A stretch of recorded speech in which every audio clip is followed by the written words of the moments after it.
Chers amis, bonjour à tous, c'est Aiden, vous êtes sur Tech Futuria et cette semaine je suis très honoré d'accueillir un artiste que j'apprécie énormément, qui est en plus dans le thème de cette chaîne, à savoir que c'est un artiste NFT, j'ai nommé Arké, qui va nous parler un petit peu de son travail, un petit peu qui il est, dans la mesure du possible, qui garde son anonymat en général.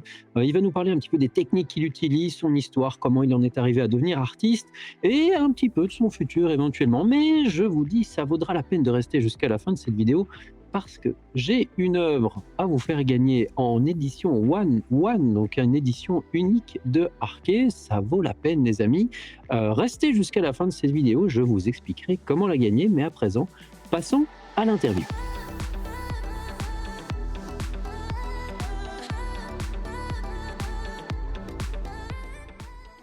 Salut Arké, bah écoute, merci, ça s'est fait un petit peu à l'arrache, mais merci en tout cas de me donner un petit peu de ton temps. Tu es artiste et c'est pour ça que je t'accueille sur ma chaîne aujourd'hui parce que bah, ça fait déjà un petit temps que j'avais acheté une de tes œuvres et que je suis ton travail que un ami m'avait présenté. Mais en tout cas, ton travail m'inspire beaucoup et je trouve ça extrêmement chouette. Même plus que chouette parce que ta technique est vraiment intéressante. Je suis fils d'artiste, donc ça je te l'ai pas dit d'ailleurs.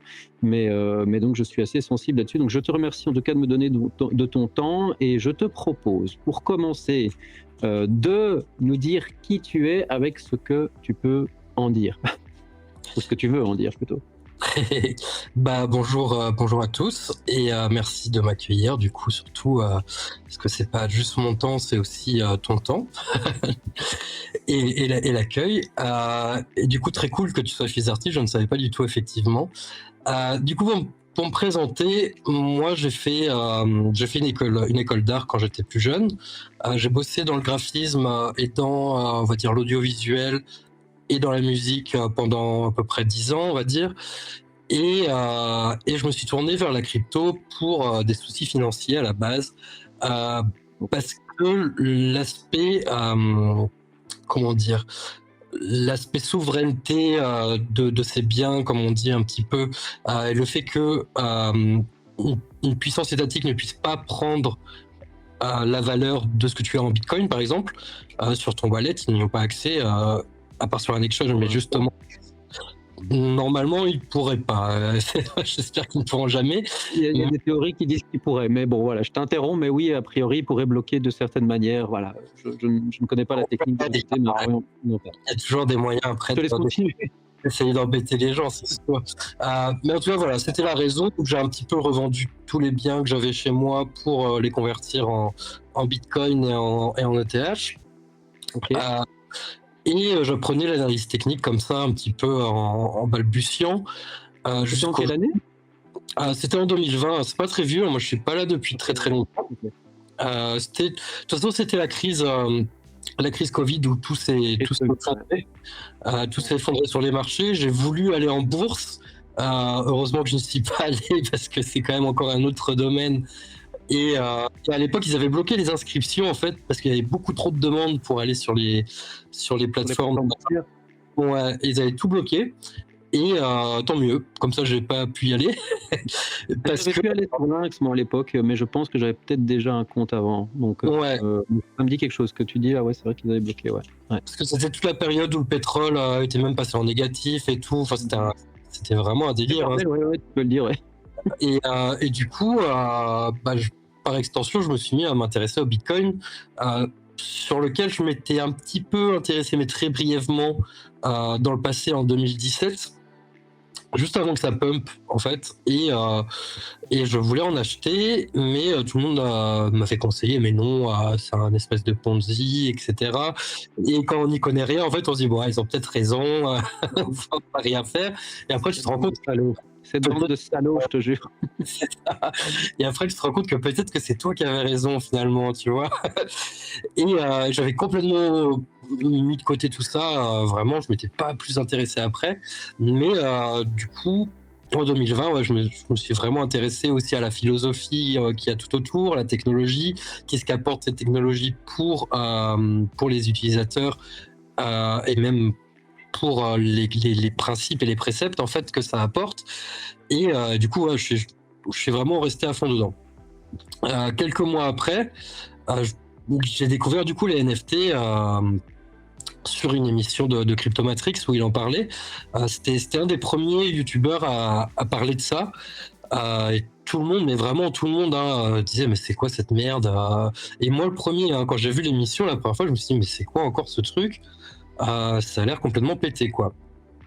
Et en J'ai fait, pas vu l'émission, faudrait que je la voie un jour pour voir un peu comment il le présente, mais c'est très très vieux, hein.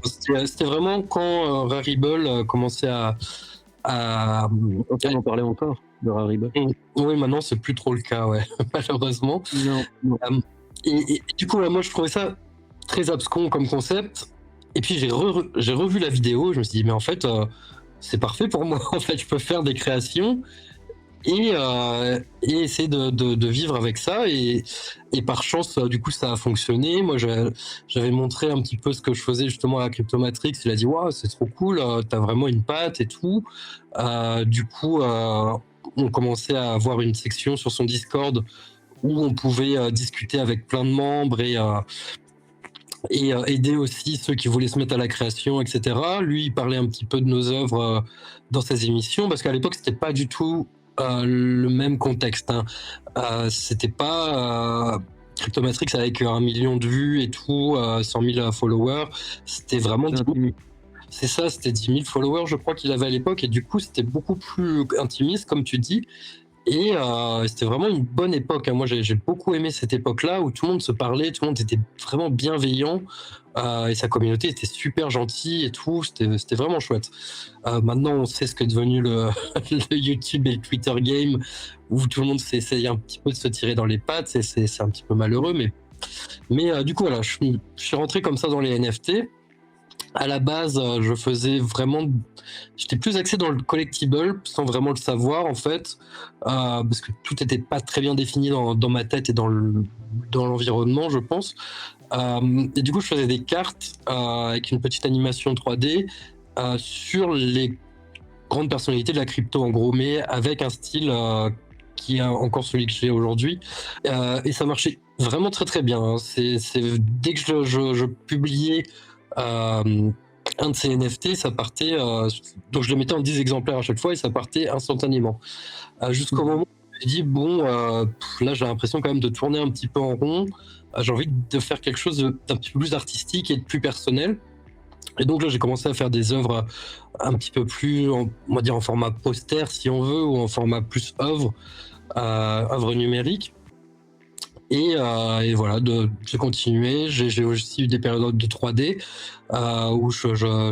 où maintenant, avec les outils, on peut faire un petit peu du sculpting 3D de façon très immersive et très tactile, on va dire, avec la sensibilité du stylet, etc. Et de peindre aussi Ouais, d'ailleurs, c'est une de mes questions au niveau de ta technique, parce qu'il y a différentes choses. Tu fais que du digital?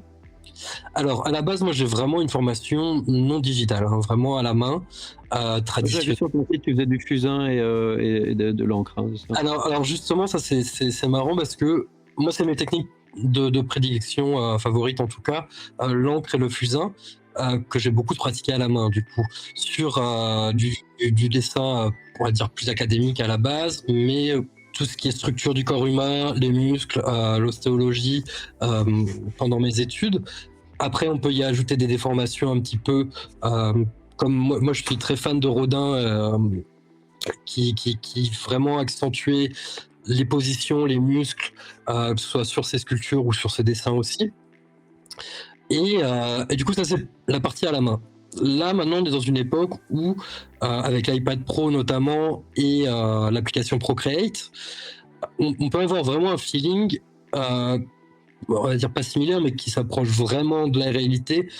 Et surtout, ce qu'on appelle la maîtrise de l'accident, en fait. Quand on dessine à la main, surtout à l'encre ou au fusain, il y a toujours des traits qui se font un petit Sans peu envie. seuls avec le mouvement. Et ce qu'on appelle la maîtrise de l'accident, du coup, où on intègre ça dans son œuvre et on apprend aussi à créer de l'accident. Donc ça peut être des taches, des traits qui partent un petit peu en vibrant comme ça, ou des traits plus accentués à certains endroits. Et ça, on peut le reproduire et le retranscrire du coup maintenant sur l'iPad, parce que c'est vraiment des capteurs avec plein de sensibilité dans tous les sens. Et la partie logicielle aussi, c'est grandement amélioré. Avant, sur Photoshop, déjà, il fallait une machine de guerre pour avoir une bonne sensibilité et c'était un petit peu de la simulation. Où on faisait, enfin, c'était beaucoup moins précis. Maintenant, il y a vraiment de l'émulation d'eau, quoi, même de taches d'eau, etc. C'est vraiment agréable à utiliser.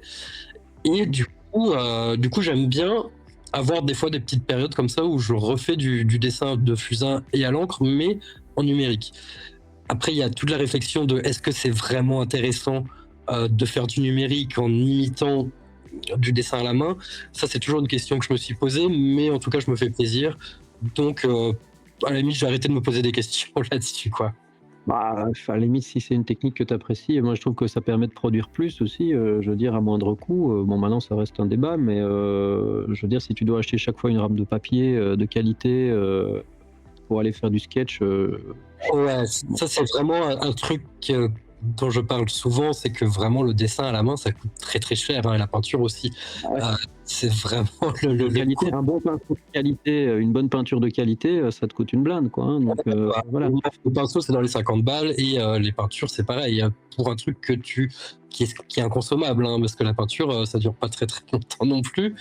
Et vraiment, là-dessus, c'est un gain de confort, de rapidité et d'expérimentation aussi, et de progression, parce qu'on peut s'entraîner beaucoup plus. Et aussi, logistiquement, faut savoir que le dessin en fusain, c'est très salissant, hein, pour soi. Euh, pour l'environnement où on le fait aussi, c'est vraiment extrêmement salissant, parce qu'on utilise aussi des sprays fixatifs pour fixer le fusain. Du coup, s'il y a du Bah, ceux fusain, qui ne le savent pas, en fait, le fusain c'est un charbon quoi. c'est ça. C'est C'est un charbon voilà comprimé donc et c'est très très très sensible quand on le met sur la feuille. Si on éternue, on dégage le dessin, quoi. ouais, ça balance, Vraiment, ouais. Ouais. c'est vraiment très sensible. Et même au niveau du dessin en lui-même, ça peut être très sensible. Il faut maîtriser son trait, quoi, et son geste. Et du coup, s'il y a du fusain sur le mur et qu'on met un coup de spray fixatif sur sa feuille et que ça déborde un peu sur le mur, bah la tâche elle reste sur le mur aussi, quoi. C'est ça, c'est chiant, ouais. Mais du coup, ça se Ouais. passe du coup maintenant un plaisir de dessiner en full numérique. J'ai mis beaucoup de temps à faire la transition, hein. Avant d'avoir l'iPad, concrètement, j'arrivais pas à trouver ce qu'on appelle le workflow qui me convenait, parce que les tablettes tactiles, comme je l'ai dit, il faut vraiment la puissance de calcul de l'ordinateur à côté. Et la position est pas toujours très agréable parce qu'on est droit devant son bureau, etc. Tu as la chauffe aussi, moi ça je sais pas, mais enfin, enfin, je dessine un peu, mais je suis pas, j'ai aucune prétention de ce côté-là, mais pour l'avoir testé un peu, tu as cette chauffe sur ta main, en sous ta main avec l'iPad Pro. Moi ça me dérangeait personnellement, mais Ah, moi, j'ai pas ce problème, non. Il chauffe pas tant que ça. Moi, j'ai pas trop de soucis, franchement. ouais, Euh, je sais pas. Moi j'appuyais en général, je suis bien appuyé et j'avais la voilà, sentiment de chauffe. Mais bon, soit, ça c'est, ma petite après, expérience personnelle qui n'a pas grand intérêt. après, pour les artistes qui souhaiteraient s'y mettre, il y a quand même une chose qui est perturbante avec l'iPad au début, c'est que tu dessines sur une vitre, en fait. Donc, ton stylet glisse vraiment et t'as pas la sensation du grattage de papier. Tu as Mais pas moi, essayé le gratteur justement? justement, c'est ce que j'allais te parler de ça, c'est que moi, j'ai mis un protège-écran qui a ce grain.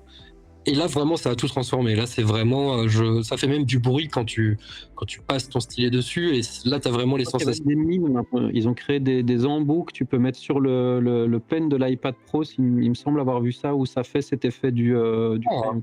faudrait que je regarde ça, ouais. J'ai pas regardé Je les. retrouverai le truc, je te l'enverrai, il faut que je le retrouve. Je suis presque sûr que c'était sur le pen que ça se mettait, pas sur l'écran. Mais du coup, voilà, en gros mon parcours dans l'ensemble. Et tu pas répondu à ma question sur la sculpture, parce que j'ai regardé sur ton site, c'est assez bluffant. Et bon, il y a une partie qui donne une impression très photoréaliste. Je ne sais pas si c'est de la photo, c'est un mix, ou si tout est fait en digital. C'est très intéressant et je ne sais pas du tout comment tu fais. Je suis sur ton site en même temps. Je regarde notamment, par exemple, l'œuvre de Burning Eyes, pardon, Oui. et ta Personae aussi, où je vois que ça ressemble à de la vraie sculpture. Je les mettrai à l'écran en parallèle pour les gens qui nous regardent. Ouais. Je vois Distant, je prends juste l'œuvre Distant par exemple. Je regarde, c'est bluffant quoi. Bah alors, J'ai deux approches en général sur la sculpture 3D. Il y a vraiment cette approche comme sur Distant Links, qui est une œuvre en deux parties, euh, où c'est plus de la sculpture, on va dire pierre, quoi, où il y a plus un aspect sculpture réaliste. Et ça, du coup, c'est avec le logiciel ZBrush. Et donc c'est du logiciel, quoi, hein, donc tu fais que du logiciel. Ouais. C'est ça. Et en gros, contrairement au logiciel 3D avant, qui était vraiment basé sur une approche polygonale, où tu partais sur un maillage 3D en fait, et tu ajoutais des points comme ça au fur et à mesure, et tu les déformais. On voit dans les vidéos, quand ils font même du jeu vidéo, tu vois l'intérieur de ta structure avec tous tes maillages dans tous les sens, quoi, hein, c'est ça. Hein. C'est ça. Et ZBrush est arrivé sur le marché il y a quand même assez longtemps maintenant, hein, où c'est plus une approche de modelage. Donc tu peux partir d'une sphère et tu ajoutes de la matière. Tu creuses ou tu ajoutes de la matière comme si tu ajoutais de l'argile en fait. Donc c'est vraiment une approche argile. Et en fait avec ton stylet, comme il y a une sensibilité de pression sur ton stylet, quand tu appuies plus ou moins fort, tu ajoutes plus ou moins de matière et tu peux sculpter comme ça, comme en réel. Moi j'ai fait un petit peu de sculpture aussi d'argile en réel à la main. Et bon évidemment t'as pas le même entre les deux. Entre le réel et le digital, est-ce que ça a à voir ou est-ce que c'est complètement différent? C'est ça que j'allais dire. En fait, tu peux pas avoir le vrai sentiment de le faire parce que le travail de la terre à la main, c'est vraiment tu y vas avec toutes tes mains et tous tes doigts, plein de techniques de pression, de gestes, etc. Et plein de petits outils adaptés à chaque chose. Mais tu as quand même ce feeling de modeler et de partir de rien. Tu vois, cette chose qu'ont les créateurs de partir de rien, d'une boule, et ça te fait un visage à la fin, tu vois. Ça, c'est vraiment quelque chose que tu retrouves avec ça, avec un process au continu qui, lui, s'approche parce que pour faire des yeux en sculpture, bah, tu reprends les mêmes techniques que si tu les faisais à la main. Donc de stylisation, de comment est construit un œil, comment est construit une bouche, etc. Et ça, tu le retrouves vraiment. Tu intègres ou tu creuses, enfin tu continues à creuser la même masse ou tu intègres des éléments à l'intérieur ou des choses comme ça que tu crées séparément? Tu fais les deux en fait au fur et à mesure. C'est plus de l'ajout de matière, par exemple pour faire les lèvres, tu ajoutes une boule de matière sur la partie de la bouche et tu l'étends, etc. Tu l'aplatis. Tu vois, en fait sur le logiciel, tu as tous les outils que tu peux avoir à la main pour aplatir, étirer la matière et en fait la matière se fusionne comme de la vraie argile, quoi, comme si tu jouais avec de la pâte à modeler. Donc c'est vraiment très bien reconstitué, enfin Intéressant. produit. Ouais. Et c'est vraiment un logiciel qui a fait exploser le réalisme qu'on peut atteindre dans la modélisation 3D. Parce qu'avant, souvenez-vous, à l'époque PlayStation 1 par exemple, on voyait que c'était, voilà, c'est une boule, tu mets des yeux, etc. On peut prendre l'exemple de Rayman, hein, qui est un petit peu dans cette logique-là, mais c'était beaucoup plus simpliste l'approche de la modélisation 3D. Et ensuite, c'est un ensemble, on voit clairement d'éléments qui sont mis ensemble avec un fil invisible, je pense, à mon avis, qui maintient le personnage en un seul morceau, en fait. Ouais, maintenant on a vraiment des vraies techniques pour faire de belles choses, et du coup, moi j'ai cette approche, comme je disais, de sculpture un petit peu en rendu ou d'un petit peu plus réaliste. Et là-dessus, je me cherche encore un petit peu pour réussir à m'exprimer dans le style sur quelque chose de réaliste, surtout à l'époque actuelle où on a l'IA qui peut te pondre des images comme ça hyper réalistes en un claquement de doigts. Est-ce que ça perd pas de son intérêt de chercher à faire de l'hyperréalisme? Déjà, j'ai jamais été très fan de l'hyperréalisme finalement, j'aime bien la stylisation, mais voilà, je fais quand même des expérimentations, des recherches, et en essayant quand même de garder ma patte dans les divers axes que j'ai sur mes travaux, quoi. D'ailleurs, tu parles de l'IA, est-ce que tu sens ça comme étant complémentaire à ton travail, à ton art, ou est-ce que là, tu te poses la grosse question?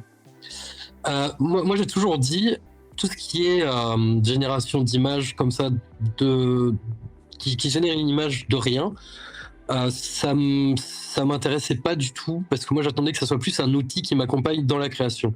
Là, au fil des ans, donc c'est vraiment, on est sur une time frame assez courte, hein, parce que l'explosion de l'IA, c'est il y a un an ou deux. Hein. Ouais, Et le recul est pas énorme. Ouais, mais là, les outils commencent à arriver, que ce soit sur Photoshop, sur InDesign, sur les logiciels de photo aussi, où maintenant le logiciel peut détecter tout seul un personnage. Et du coup, tu dis, bah voilà, ce personnage-là, je vais lui apporter tel ou tel traitement dans la photo, etc. Donc tu perds moins de temps à faire le contour de ton personnage, parce que la photo, c'est beaucoup de traitements aussi Mmh. post-traitement. Euh, et du coup, il y a des outils qui commencent à apparaître comme ça, qui peuvent être très intéressants, ou des outils d'upscale aussi, pour ajouter du grain, enfin de la texture, etc., qui sont à regarder. Moi, c'est vraiment pas la génération d'objets qui m'intéresse, parce que moi, j'aime bien faire moi-même les choses, quoi. C'est comme ça que l'artiste, je pense aussi, s'exprime, à la fois dans le fond, la forme et dans le geste. Je trouve que c'est quand même un triptyque qui Ouais, doit. c'est un débat aussi, je te rejoins, le geste, la performance aussi, hein, la maîtrise en tout cas d'une technique, c'est intéressant aussi. Après, il y a pas qu'une seule vision de l'art, hein, évidemment. Moi, c'est mon approche à moi. Je dis pas que c'est comme ça qu'il faut que le monde soit, parce que si le monde L'avenir devait. nous le dira, hein, je veux dire, il y aura des maîtres de l'IA, qui vont peut-être être des artistes maîtres de l'IA et on n'a Hmm. aucune idée de ce que ça va être plus tard. Ouais, On aura moins d'idées que ce qu'on connaît même moins. je pense que ça effacera pas l'art, parce que de toute façon, le problème de l'IA aussi, c'est que c'est un nivellement par la moyenne. Donc la Mmh. moyenne, c'est un petit peu aussi la médiocrité, tu vois. C'est qu'au bout d'un moment, tu as une uniformisation des choses. L'IA fait une moyenne de tout ce qui se trouve sur Internet ou sur la source qu'on lui donne, et on fait un amalgame, et du coup, va toujours dans la moyenne, en fait. Ça y est, c'est pas quelque chose qui tend à faire qu'on ira vers le mieux. Et ils le disent eux-mêmes, hein, les experts qui développent ces IA le disent, bah, on arrive à une saturation, en fait, et au bout d'un moment, en fait, si l'IA s'inspire d'autres IA, bah, en fait, ça peut aller même vers le bas, tu vois. Enfin, Ouais. c'est pas si simple. Est-ce qu'on n'a pas le phénomène, est-ce que c'est pas le risque d'avoir dans l'art le phénomène qu'on a eu dans le cinéma et dans la musique, quoi, hein, je veux dire, Ah, plaire aux masses? de toute façon, c'est toujours le problème dans tous les milieux, hein. Quand tu as une niche qui se développe et qui arrive à un stade de saturation, du coup, il faut réussir à se démarquer, puis il faut réussir à générer de l'argent, etc. Et du coup, comme tu dis, c'est essayer de plaire le plus à la masse. Moi, c'est pas la vision de l'art vraiment que j'ai. Euh, et c'est pour ça que j'ai beaucoup d'axes dans mes créations, et certaines ne plaisent pas du tout à mes collectionneurs. Et je leur dis, ceux qui aiment pas, bah oui, désolé, mais moi je fais ce que j'ai envie de faire, en fait. Mais voilà, ça peut pas plaire à tout le Artiste monde. à ses périodes aussi, hein, je veux dire si tu aimes une période d'un artiste, bah, libre à toi d'apprécier juste une partie. Un Exactement. artiste évolue quoi, C'est ça. Mais du coup, pour revenir à l'IA, moi, la seule chose dont j'ai peur, c'est que les gens oublient l'aspect bénéfique de l'effort, en fait. Que de lutter pendant des années pour réussir à faire quelque chose, c'est aussi un accomplissement pour soi, pas juste le résultat qui compte, c'est aussi tout le parcours qu'on a parcouru euh, pour arriver à ça, qui nous a formés en tant qu'humains. Et ça, je pense que c'est important de le garder en tête, et qu'il ne faut pas aller tout le temps dans la facilité et se dire, euh, bah oui, mais si l'IA peut le faire, j'ai pas besoin d'apprendre à le faire. Ça, j'ai surtout peur de ça, moi, en fait.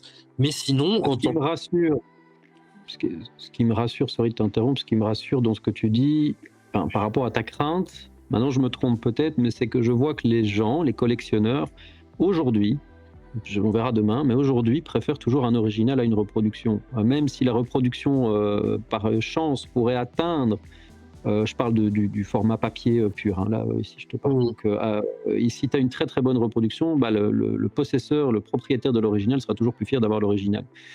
C'est ce que tu peux avoir avec les NFT d'ailleurs. C'est que si on- tu as un NFT qui est en édition 1 sur 1 ou 10 sur 1, 10 sur 10, pardon, quand tu le fais, comme tu me le fais habituellement, pardon, dans tes œuvres, après on en parlera, on t'expliquera, mais le fait de voir, d'être possesseur, d'être propriétaire d'une de tes œuvres et d'avoir peut-être des JPEG qui vont dans tous les sens autour, bah, le propriétaire de l'original sera toujours très fier d'avoir l'original, quoi, hein, je veux dire, même au niveau digital. C'est ce qui me rassure. en- Maintenant, en- parce que les gens, je pense que ce que ouais, les vas-y. cherche, c'est aussi le lien avec l'artiste, effectivement, comme tu le dis, Mmh.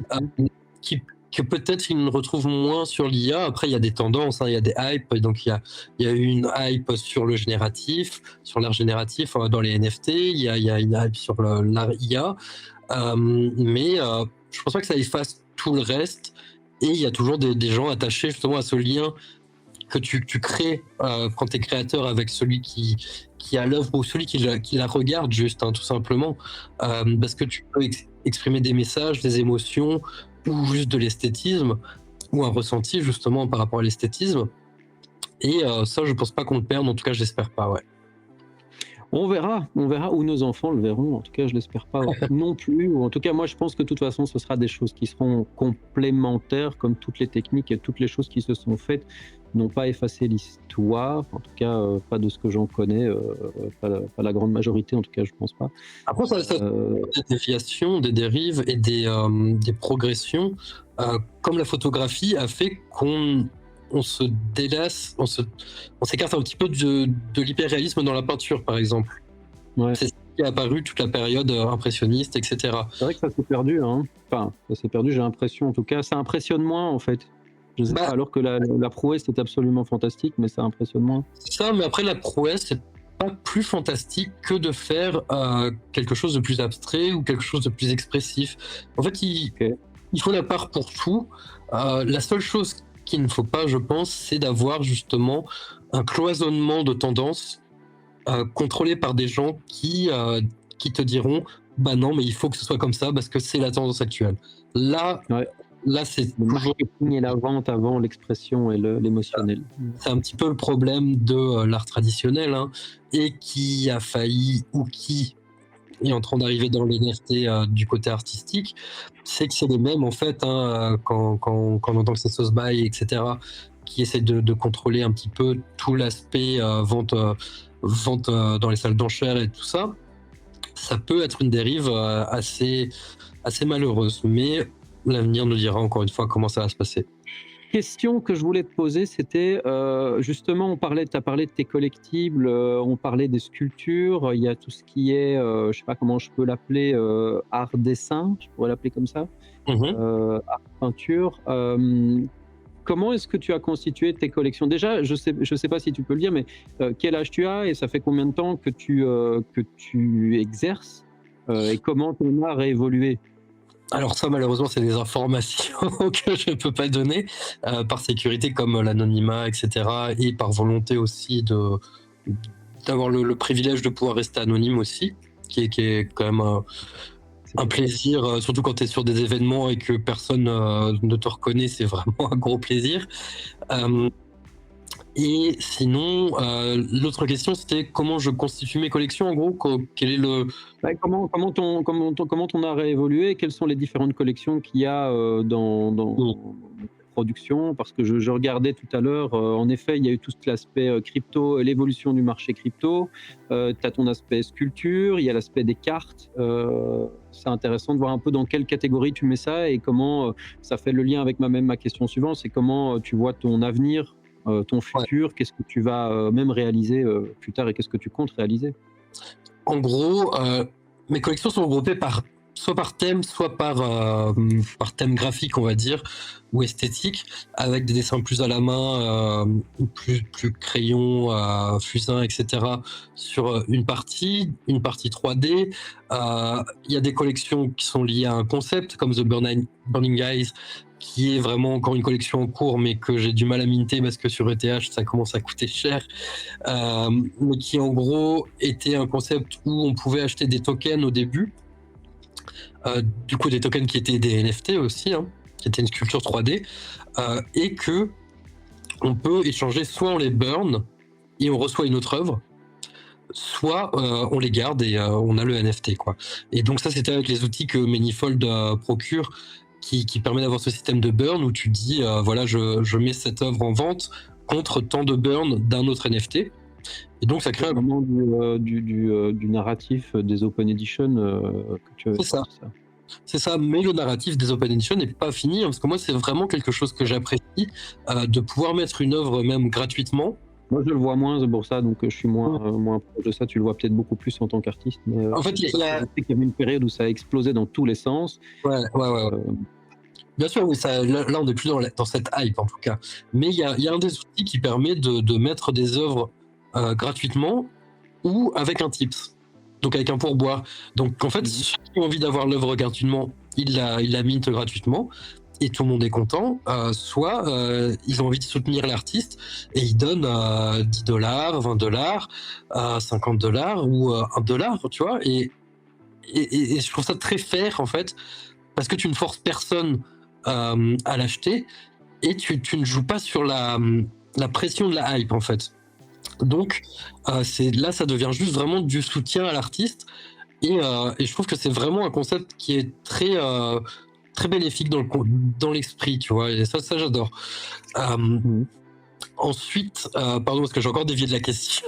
Non, Heu, c'était du par rapport à l'ouverture de tes collections. Donc c'est vraiment, comment, donc tu as parlé ici des open edition, mais la partie sculpture, comment est-ce que tu mettrais tes courants? Enfin, je sais pas si on peut appeler ça des courants. De nouveau, je sais pas depuis combien de temps tu exerces, donc est-ce que tu as eu, une phase de début, une phase, au bah, milieu du bout du bull market, vu que tu es là depuis 2020, donc tu es arrivé en fin de bear market, on va dire, du précédent bull run, mmh, c'est compliqué ce que je dis pour les nouveaux, mais donc tu es arrivé en 2020, donc c'est juste avant l'explosion des cryptos, donc tu as fait tu fait toute une série en tout cas, de l'explosion d'Ethereum, l'explosion de Bitcoin, mmh. et tu as en parallèle, tu as tes sculptures et cetera. Donc est-ce que c'est des choses que tu fais en parallèle ou est-ce que c'est des choses que tu sépares? Comment est-ce que, enfin, quelle est ta vision artistique de ce côté-là? Est-ce que tu en as une aussi, hein? Donc, C'est vraiment, déjà mes collections sont vraiment en parallèle en fait, hein. Il y en a qui sont toujours pas finies, heu et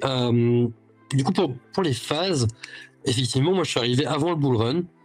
Du coup, il y a eu une explosion des NFT à ce moment-là, qui était ouais, pas encore l'explosion, où il y a eu tous les PFP, donc ce qu'on appelle les ouais, profile pictures. 2021, ça. En gros, ouais, moi j'étais avant le bull run, donc là il y avait vraiment une explosion des NFT, mais comme je disais, pas les PFP, pas les têtes de singe multicolores, etc. Là, c'était vraiment, on cherchait un petit peu euh, qu'est-ce qu'on faisait là. Où il y en avait qui faisaient de l'art déjà avant, hein, avant que j'arrive, il y en avait, hein. Mais pour ma part, en tout cas, je me demandais comment j'allais exploiter ça. Dans le sens, qu'est-ce que j'allais en faire en tant qu'outil de diffusion. Mmh. Donc j'ai commencé avec les collectibles comme j'ai dit, ça marchait super bien. Après ça, j'ai commencé par faire des œuvres un petit peu plus one-one ou des sur 10 œuvres comme ça, mais plus en format œuvre. Ça continue à marcher très très bien. Et ça, c'était pendant la montée. Après, pendant la montée, les PFP dont on a parlé sont arrivés, et là, ça a effacé complètement l'aspect petits artistes émergents, parce que ça a vampirisé l'attention de tout le monde, et c'est devenu assez dur de se démarquer. Moi, j'ai eu la chance de pouvoir continuer avec des gens qui me suivaient, mais en parallèle sont arrivés le problème des fees sur ETH. Ça coûtait très très cher pour un artiste de minter, ça pouvait être 100, 200 $ juste pour faire un mint en fait. Ouais. Donc, même avec ça, les gens étaient beaucoup plus frileux à acheter et ça devenait compliqué pour ça. La crypto, c'est beaucoup de hype hein, et de période. Donc, Volatilité, c'est de la spéculation, tout ce que tu veux, quoi, hein, donc c'est ça. Et j'ai rien contre la spéculation, hein, même dans l'art, c'est pas tant le problème. Le problème, c'est de créer de la fausse spéculation. Il y a aussi beaucoup de ça, de gens qui faisaient du wage trading ou qui ont mis des artistes en avant grâce à des whales qui achetaient et qui s'échangeaient les œuvres, etc. Mais en fait, tout était un petit peu faux. Euh, mais en tout cas, moi là-dessus, j'ai pas à me plaindre parce que j'ai réussi à perdurer quand même. Je suis encore là après toutes ces années. ça reviendra, hein. Pour moi, l'art, c'est la chose qui est la plus pérenne dans les NFT, à mon avis. C'est la seule chose qui est restée, je pense, en continu, hein. Mais par contre, oui, pendant toutes ces périodes, il y a quand même eu des périodes de creux. Mais ces périodes de creux permettent aussi de se remettre en question. Et c'est là où tu te dis, bon, bah en fait, de toute façon, puisque je ne vends rien, euh, je peux faire encore plus ce que je veux, en fait, puisque ça n'a Mmh. pas de sens. Vu Et que tout le monde en a rien à foutre, autant faire ce que j'ai envie. c'est ça. Et j'ai la chance que ça intéresse quand même des gens, même quand je fais absolument ce que je veux. Donc ça, Ouais. c'est cool. Mais vraiment, ouais, les phases de base sont pas si négatives pour cette raison, c'est que ça te permet de se remettre en question, de prendre un peu de recul sur son travail, de voir les défauts qu'on a, de voir les qualités qu'on a, et de se dire, bah tiens, j'ai envie d'essayer cette piste-là, et voilà, je l'essaye, et puis on verra ce que ça fait.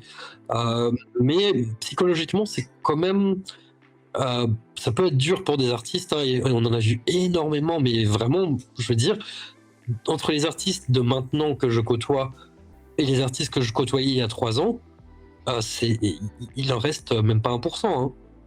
Et C'est dramatique, hein. tu crois que c'est quoi? C'est parce qu'il y a plus, d'argent à gagner? C'est parce qu'ils étaient juste là pour le pognon? C'est juste parce que ça les a tués? Enfin, quelles sont les raisons? Pas aussi négatif que ça, dans le sens où ils étaient pas forcément que là pour le pognon, mais il y a beaucoup de gens qui sont arrivés, sans vraiment avoir de connaissance du marché, parce que Mmh. c'est intrinsèquement lié, hein, finalement le marché crypto et le marché des NFT.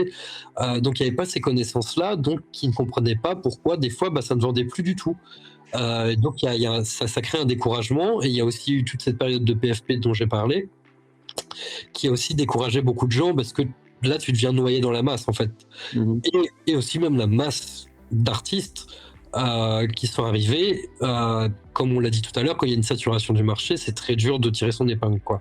Bah, d'autant qu'en plus, les galeries, sont parties du principe que ça allait se passer comme le marché de l'art tradi, et que le fait d'exposer une œuvre dans une galerie allait faire que les gens allaient l'acheter en la voyant comme ça. Mmh En fait, le mh. marché, il est pas du tout comme ça, hein. C'est pas du tout comme ça. Il y a un artiste qui n'a pas fait ses preuves ou ses marques dans le milieu des NFT, n'arrivera pas à popper comme ça, par magie. Donc, Non, non, c'est beaucoup mmh. plus compliqué que ça.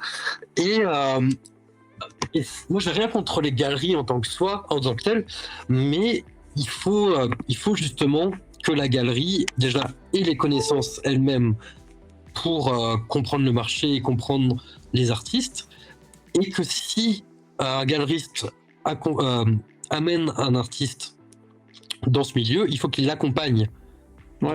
en le formant à la fois sur où est-ce que tu mets les pieds, donc le marché crypto, etc., et les outils, et qu'est-ce que tu peux en faire, etc. Bah, les bons clients aussi, hein, parce que je veux dire, tout le monde ne s'intéresse pas à l'art digital, et donc si tu vends à tes clients traditionnels, bah, c'est compliqué. Franchement, c'est Ouais, compliqué. C'est pour ça qu'il y a eu des galeries, spécialisées qui ont émergé. Tu as la NFT Factory, qui est sortie, parce que pour moi, c'est en fait, c'est une galerie, la NFT Factory, hein. Je veux mmh. dire, et tu as tout ce qui est surtout aux États-Unis, avec Super Rare, et tu as eu, certains gros collectionneurs avec certains gros artistes, digitaux comme, Dimitri Cherniak et cetera, qui sont sur des galeries, américaines, qui ont émergé. Maintenant, je ne sais pas comment ils s'en sortent, hein, ces galeries-là, Il y en a qui s'en sortent très bien, parce que le système de Wales, dont j'ai parlé tout à l'heure, euh, moi, ce qui me dérange quand même dans le fait que ce soit que ça qui soit mis en avant, c'est que moi, ce que j'aimais dans les NFT à la base, c'était le fait que ce soit le peuple qui choisisse si tu mmh as un ou pas, en fait. Parce ouais. que à la base, il y avait que ce moyen de diffusion sur les marketplaces, et c'était les gens qui choisissaient, ah ouais, j'aime bien cet artiste, donc je le soutiens. Maintenant, on a un petit peu perdu ça, justement, avec, comme si le fait d'exposer dans une galerie était une concrétisation, une validation du fait que tu sois un artiste.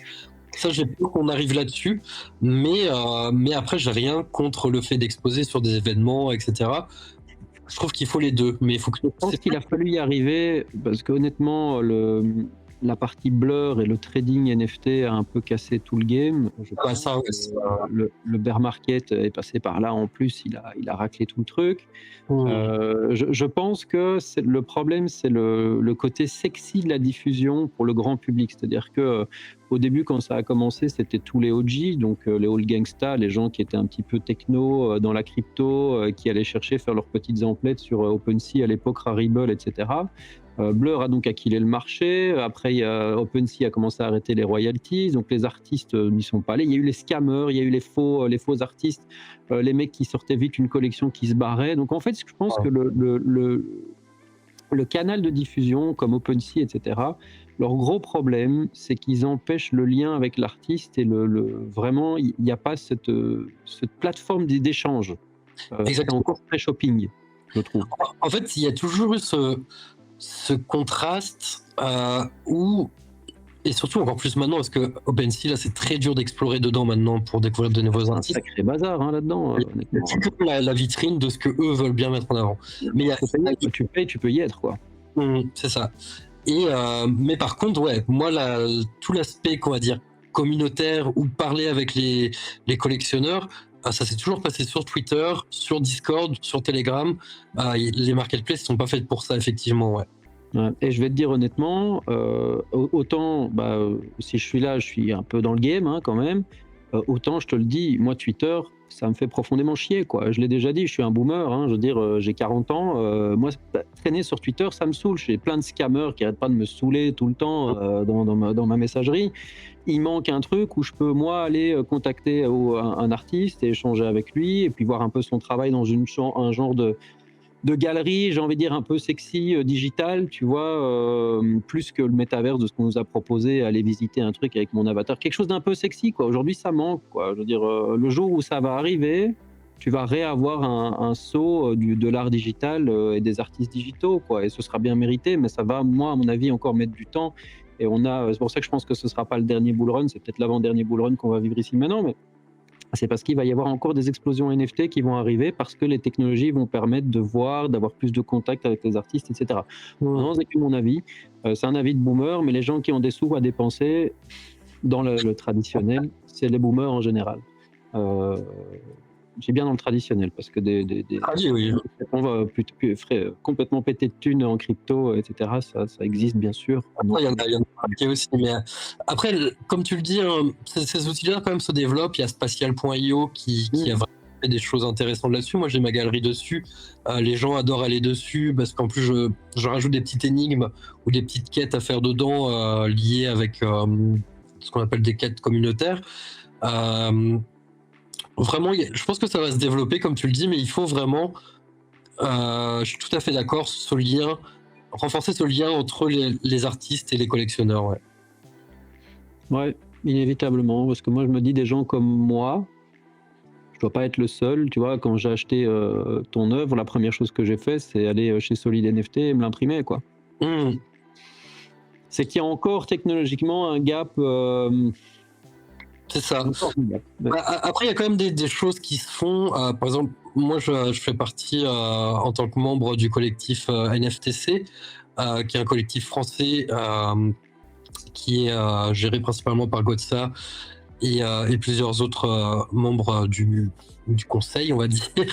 Et vraiment, il y a une démarche justement déjà de rassembler les artistes, de parler avec les artistes entre eux, d'accompagner des nouveaux artistes et de créer des événements physiques. Donc par exemple, la dernière fois, ils ont fait une espèce d'exposition éphémère sur une place de Bordeaux.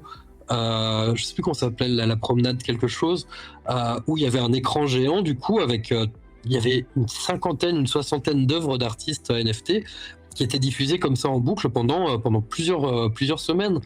Et du coup, ça permet de concrétiser un petit peu du physique et du digital pour mettre le digital dans le monde réel en tant que diffusion et vraiment de donner envie aux artistes de continuer, tu vois. Et je pense que le côté humain, comme chez NFTC, fait qu'il y aura tout ce développement. En fait, il n'y a pas besoin forcément de technologie pour avoir ce côté humain. C'est réussir à pouvoir vivre l'expérience, en fait. Voilà, je pense. Ouais. Émotionnel, il faut pouvoir vivre l'expérience. Et je rebondis là-dessus parce que tu me fais penser à quelque chose, mais je ne sais pas si en France il y a eu la même chose, mais pour ceux qui le savent, je suis en Belgique et en Belgique, tu as une société d'annonces qui s'appelle Clear Channel qui fait tous les panneaux publicitaires dans la rue. Et dernièrement, ils ont mis une initiative où les artistes pouvaient postuler pour. En fait, je l'ai vu parce que je suis passé en voiture à côté. Et en fait, sur les panneaux Clear Channel, entre 2 pubs ou 3 pubs comme ça, tu as une œuvre NFT qui est affichée avec un QR code qui peut être scanné pour voir qui est l'artiste, etc. C'est excellent, ouais. J'avais vu passer, ouais. C'est pas mal. Pas mal. Et ça, c'est des choses. Et en plus, ça fait écho au fait que l'art numérique, justement, puisse être diffusé partout simultanément. Ouais. C'est la différence avec une œuvre une œuvre physique, c'est que le digital vraiment, ça peut être sur ton téléphone portable, sur ta tablette, sur ton écran de télé, sur ton frigo, ça peut être absolument partout. Donc c'est ça qui est intéressant dans cette vision, on va pas dire du futur de l'art parce qu'il y aura pas que ça, mais D'ailleurs, enfin, de l'évolution de l'art c'est futur. ça et c'est une approche différente. C'est pour ça que les one-one, j'aime bien les one-one, mais c'est pas forcément primordial pour moi, parce qu'il faut pas forcément rester sur ce schéma d'œuvre unique. Mhm. Mais c'est un long débat après ça encore. Ouais, enfin, ouais, c'est un long débat. Moi, j'aime bien l'accessibilité de l'art, même si l'artiste doit gagner sa vie. Ouais, le 10-10, moi j'aime bien, ça permet d'être plusieurs à pouvoir. Parce que des fois, quand tu as les mecs qui t'achètent toujours les œuvres, les premiers, parce qu'ils veulent être les premiers, ça laisse plus l'accès aux autres. Les autres, Mmh, ils peuvent jamais en avoir. Et c'est toujours les mêmes qui achètent, ceux qui ont les plus de sous en général. c'est ça. Donc ouais, c'est un bon compromis. 100, ça devient un petit peu beaucoup. Là, tu as moins d'exclusivité, mais 10, je trouve ça pas mal. C'est ça, il faut faire des proportions cohérentes, quoi, c'est Ouais, ça. c'est ça, c'est ça. Et on parle de futur, donc je fais le lien. Quel est ton futur, en termes de que ce soit, envie, qu'est-ce que tu as envie de réaliser et que tu vas réaliser? Et quels sont peut-être les événements où on peut, voir ton travail, qui sont, à venir? Je sais que notamment il y a NFC Lisbonne bientôt, je crois, je ne sais pas si tu y vas? Non, j'y vais pas, j'y étais l'année dernière du coup, Ouais. donc il y a une vidéo, je pense que tu la diffuseras, qui montre un petit peu, Déjà dû passer même dans ce qu'on a dit, donc ouais. ouais, je pense, voilà. Donc qui était vraiment l'année dernière, en tout cas, un événement qui était exceptionnel, avec beaucoup, beaucoup d'artistes. Ils avaient vraiment donné, un lieu pour les artistes avec ces 4 écrans géants C'était où on l'ambition, hein, je me souviens parce que c'est John Carp qui organise ça, ouais. notamment et il voulait vraiment mettre en avant les artistes, si je me souviens bien. C'est ça et c'était vraiment exceptionnel, hein. Moi, j'ai adoré. Pour l'instant, c'était, mon événement préféré, dans tout ce que j'ai fait. NFT Paris a été très bien aussi, hein, mais c'était plus cloisonné quand même, et il n'y avait pas cet aspect comme à NFC où, toute la journée, tu avais une salle où ça diffusait de l'art, des projets d'art comme ça, non-stop, enfin, c'était vraiment excellent et surtout NFT Paris, pour moi, encore du mal à se trouver parce que moi, quand j'arrive là-bas, à chaque fois, c'est un peu, j'ai l'impression que c'est le bordel. Je j'arrive pas à trouver mon chemin là-dedans, je sais pas. C'est peut-être moi, les petits artistes, mais ils n'ont pas beaucoup de place là-dedans, hein, en fait, hein. c'est ça qui est compliqué. Pour, vraiment commencer maintenant, c'est assez compliqué, mais c'est pas impossible, il faut pas désespérer, mais ça Ouais, serait bien mais plus d'événements. s'ils nous regardent, hein, je le dis parce que cette salle est gigantesque. Il y a, des gros stands, mais il pourrait très bien avoir l'espace qui est vide, il y a un espace, énorme qui est vide sur le côté en général. Il pourrait très bien faire quelques allées où tu as, des écrans. Ah bon, maintenant évidemment les écrans, à les louer, ça coûte un peu de sous, mais, tu as des écrans qui, diffusent de l'art, par exemple. Les artistes peuvent être là aussi et parler de leur art, tu vois? Je veux dire, Mmh. l'espace n'est pas optimisé, hein, je veux dire en termes d'utilisation. Le souci, c'est que parfois, sur ce genre d'événement, tu as des curateurs qui bloquent un petit peu l'accès, parce qu'ils veulent leur pool d'artistes, et cetera. Donc ça bloque. En tout cas, voilà, pour rester sur une note positive, en tout cas, NFC, l'année dernière, c'était vraiment exceptionnel. Pour justement, parce que moi, je suis pas un énorme artiste, hein, je reste ce qu'on appelle un Certains artiste. t'appellent la légende, hein. Écoute, je l'ai lu encore, je sais plus où, mais certains t'appellent tu déjà une légende, donc Je reste heu clairement en progression et que ce soit artistiquement et en termes de visibilité. Donc, moi, j'étais super content de pouvoir participer à quelque chose comme ça, hein. Et cette année, je sais pas trop ce qu'ils font. Moi, j'ai eu beaucoup de travail sur des projets sur lesquels je bosse en arrière-plan, qui fait que j'ai pas pu suivre tout ce qui se passait. Mais j'espère que ça va être un succès aussi. Sinon, pour mon futur, du coup, moi, je sais pas encore trop jamais ce que je vais faire dans le futur. J'ai quand même des projets artistiques qui me tiennent à cœur, que j'ai envie de réaliser, mais pour l'instant, je peux pas en parler parce que j'évite de parler de choses avant de les faire, sinon on Ça sait te met jamais. la pression, tu es obligé de le faire après. C'est ça, après j'ai peur de décevoir déjà qu'il y a des projets. Ah mais tu peux dire: «J'aimerais explorer ça, j'aimerais peut-être faire ça, c'est dans mes pensées», Au voilà, Vous verrez, vous verrez. Bon, Mais là, ce serait bien à un moment de savoir où on peut te voir, parce que enfin te voir, en tout cas voir ton travail, parce que tu vas toujours rester un petit peu en Schleid, comme on dit. Je sais pas si on dit ça en France, mais en tout cas, tu vas rester un peu sur le côté à regarder un peu les gens, comment ils réagissent. après sur les événements, je rencontre quand même beaucoup de gens, hein. En fait, je veux pas être filmé, pris en photo, etc. Mais quand des gens veulent me parler, il n'y a pas de souci. Je vais boire des verres avec les gens. Pas social totalement. C'est ma première activité sur les événements d'ailleurs, hein, d'aller boire des verres avec les Notre collectionneurs. activité à tous, hein, je te rassure. Mais, mais là, j'ai pas trop d'événements à venir où j'ai été invité.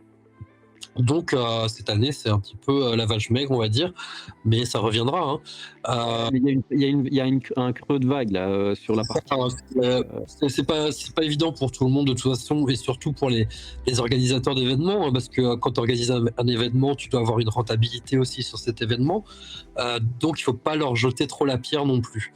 Non, non, bah, ça coûte une blinde d'organiser ce genre de truc, et ici, je sais même pas s'ils rentrent dans leurs frais, les gens, parce que j'ai entendu même, je sais pas si c'est de ça que ça parlait parce que je l'ai entendu en vitesse, il me semble qu'il y a eu, certaines personnes, je crois que c'est dans le NFT Morning que j'ai entendu ça l'autre jour en partie, que l'événement de New York, je me demande si c'est pas NFT New York, avait été boycotté par pas mal de gens, je sais plus. Ah, j'ai pas suivi ça, ouais. Mm. Ouais, il y a eu un truc dans le genre, mais enfin, c'était un flop l'année passée, ou l'année d'avant, de Après, eux, c'est la machine de guerre commerciale, hein. Moi, je dirais pas les plaindre. Euh, non, non, non, non. Non, non, moi je me souviens qu'il m'avait demandé, 100 000 € pour participer à l'époque, quand ah oui, d'accord, ouais. Voilà, c'est ça l'état d'esprit, c'est le même. ouais, ouais, non, je vais pas les plaindre, je vais pas les plaindre. Mais sinon, voilà, en fait c'est surtout que j'ai un problème en ce moment sur le fait que j'ai commencé des collections sur ETH et que j'aimerais bien les finir avant d'attaquer un nouveau projet, en fait, et que bah, c'est dur de m'y. Projet sur Bitcoin avec les ordinals ou pas? Ou Non, ça, j'ai pas. Ça m'intéresse pas trop parce que c'est là qu'il va y avoir beaucoup de liquidités je pense en tout cas pour la partie le prochain bull, dans la partie ça, NFT, mais c'est un marché compliqué à accéder parce que déjà ça coûte cher aussi de minter dessus, hein. ouais. Et là, on voit bien, on le voit avec Rune, etc. C'est des machines de guerre aussi, quoi. Et j'ai pas l'impression qu'il y ait la place pour des petits artistes. Et de toute façon, techniquement, c'est pas tant fait pour. Du coup, je sais pas, j'observe un petit peu, hein, mais c'est pas ma priorité. Je pense que si je dois minter maintenant, ça sera plus sur des layers 2 ou sur des sidechains. Donc il y a Base, il y a Polygon, il y a des choses à faire, il y a Optimism aussi. Euh, à tâter le terrain, mais Ethereum reste quand même pour moi la mère du c'est ça. NFT, hein. C'est le gros problème, c'est ce dont on parle souvent dans des émissions où j'interviens, c'est que c'est vraiment celui qui apporte le plus de pérennité potentielle dans le principe. Donc évidemment qu'on préfère tous rester sur Ethereum, mais quand tu as 300 balles de mint, comment tu fais? C'est ça le gros souci. Et puis j'ai pas envie que ce que je publie soit inaccessible non plus à posséder. Et c'est pour ça, par exemple, que on en parlait tout à l'heure, donc la boucle se boucle. C'est que les cartes que je fais maintenant, c'est des rewards en fait pour mes collectionneurs et pour ceux qui interagissent dans ma communauté, donc qui sont offerts. Et j'aime bien justement cet aspect carte de collection, de cartes à jouer, parce que les cartes, c'est un objet populaire en fait à la base. Tu es en train de m'annoncer que tu vas me dropper quelque chose prochainement, c'est ça? Non? Ah bah certainement, oui. D'ailleurs, c'est vrai qu'on en avait parlé. Soit je te donnerai un NFT de ma collection, soit j'en ferai un dédié, hein, ça y a pas de souci. Moi, ça va avec plaisir. Moi, je vais pas m'opposer à ça, hein, tu sais, il y a aucun problème. Bah, d'ailleurs, on va débriefer de ce que on peut proposer à la communauté. Je ferai une annonce spéciale en avant et en après vidéo Oui. à ce niveau-là, mais c'est cool, quoi. En tout cas, bah écoute, je pense qu'on a fait un peu le tour, hein. Je veux dire, c'est très intéressant. Bon, on a encore des petits curieux, surtout moi, de savoir un petit peu qui tu es, et cetera. Mais tu gardes le mystère, hein, ça entretient un petit peu ton aura d'artiste, c'est vraiment cool. En tout cas, bah, écoute, je pense que je vais te remercier pour ce temps, que tu m'as accordé. que tu nous as accordé. En tout cas, si on peut te souhaiter quelque chose, tiens, je sais pas, ouais, qu'est-ce qu'on pourrait te souhaiter pour la suite? Je sais pas trop. Moi, je suis assez content dans ma vie, Tu te donc laisses porter par le vent là pour l'instant, c'est ça. Moi, je demande pas grand-chose. Juste, j'ai juste envie que les gens continuent à s'entraider, surtout dans le milieu artistique, et qu'il n'y ait pas de rivalité trop profonde qui s'installe, et que l'argent c'est bien, mais ça doit pas être la motivation principale. C'est juste ça. J'aimerais bien que qu'on enlève un petit peu cet esprit, même dans la crypto en général, hein, c'est que c'est devenu énormément business. Il faut pas oublier aussi que la technologie doit apporter quelque chose pour aider les gens aussi, quoi, pour que ça soit utile. OK. Voilà, c'est tout. Bah, c'est ce qu'on souhaite alors, c'est que l'art et l'émotionnel triomphent alors. Heu, C'est ça. voilà. OK. Bah, écoute, merci Arké en tout cas. Bah, on te souhaite donc à toi le meilleur, un excellent bull run. On espère que, ton travail va se vendre et que même si l'argent n'est pas important, ça fait vivre, que tu gagnes ce que tu veux, et que, tu puisses réaliser tous tes rêves et tes objectifs en tout cas pour les années à venir. Merci beaucoup, et je le souhaite à tout le monde aussi, effectivement. Je fais la même chose. Merci Arké, à plus. Salut.